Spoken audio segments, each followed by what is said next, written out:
আরে আমি কেন আছি? আপনি আমাকে আগে দিচ্ছেন। ভাই আমরা সেই কথা বলতে পারি না। তাই ভাই দাঁড়ান একটু দূরে দেখুন। তুমি বলবেন তো আমি কই যাব? আমাকে হাত দিচ্ছেন কেন? আপনি কাছে দিচ্ছেন কেন? আপনি কে হাত দিচ্ছেন কেন? আরে আজু আপনি আমাকে হাত দিচ্ছেন কেন? লোডশেডিং, বিদ্যুতের দাম বৃদ্ধি, গ্যাসের সংকট নিরসন এবং দ্রব্যমূল্যের অস্বাভাবিক দাম বৃদ্ধির প্রতিবাদে সর্বস্তরের ছাত্র জনতার ব্যানারে আয়োজিত বিক্ষোভ মিছিলের প্রস্তুতিকালে হবিগঞ্জ জেলা বৈষম্য বিরোধী ছাত্র আন্দোলনের সদস্য সচিব মাহেদী হাসান সহ 3 জনকে আটক করেছে পুলিশ।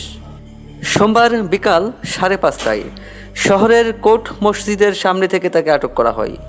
এর আগে বৈষম্য বিরোধী ছাত্র আন্দোলনের নেতা মির্জা সুমন ও রাকিবকে আটক করে পুলিশ। এদিকে মাহেদী সহ 3 জনকে আটক করা হলেও বৈষম্য বিরোধী ছাত্র আন্দোলন অথবা আন্দোলনকারী অন্য কাউকে কোট মসজিদ এলাকায় দেখা যায়নি।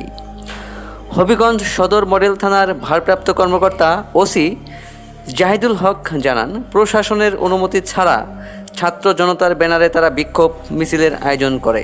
বিশৃঙ্খলার আশঙ্কা থাকায় প্রশাসন অনুমতি দেয়নি। আপনি আইন বিরোধী কাজ করছেন। আমি ইনফরমেশন দিয়েছি। আইন বিরোধী কাজ করছেন কেন?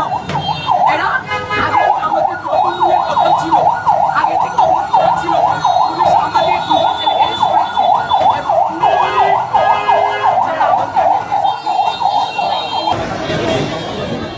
প্রশাসনের বাধা উপেক্ষা করে তারা জড়ো হলে ঘটনাস্থল থেকে মাহিদি সহ 3 জনকে আটক করা হয়। উল্লেখ্য, গত 1 জানুয়ারি হবিগঞ্জের শায়েস্তাগঞ্জ থানায় এনামুল হাসান নয়ন নামে এক তরুণকে আটক করা হলে মাহেদী হাসান সেখানে যান। তখন বানিয়াচাং থানা কিন্তু আমরা পুড়িয়ে দিয়েছিলাম, এসআই সন্তোষকে কিন্তু জ্বালায় দিয়েছিলাম, এমন বক্তব্য দিয়ে হবিগঞ্জের শায়েস্তাগঞ্জ থানার ভারপ্রাপ্ত কর্মকর্তাকে ওসি প্রকাশ্যে হুমকি দেওয়ার অভিযোগ ওঠে তার বিরুদ্ধে। ওই দিনের একটি ভিডিওতে তাকে বলতে শোনা যায়, আমরা জুলাই আন্দোলনকারীরা সরকারকে ক্ষমতায় বসিয়েছি, আপনি প্রশাসনের লোক হয়ে আমাদের ছেলেকে গ্রেপ্তার করেছেন।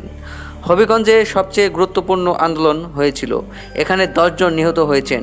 বানিয়াচাং থানা আমরা পুড়িয়ে দিয়েছিলাম, এসআই সন্তোষকে আমরা আগুনে জ্বালিয়ে দিয়েছিলাম, আমাদের এতগুলো ছেলে কি এমনি এমনি ভেসে এসেছে? ঘটনা ব্যাপক সমালোচনার জন্ম দিলে পরদিন 3 জানুয়ারি পুলিশ তাকে গ্রেপ্তার করে। পরে 4 জানুয়ারি আদালত থেকে জামিন পান তিনি।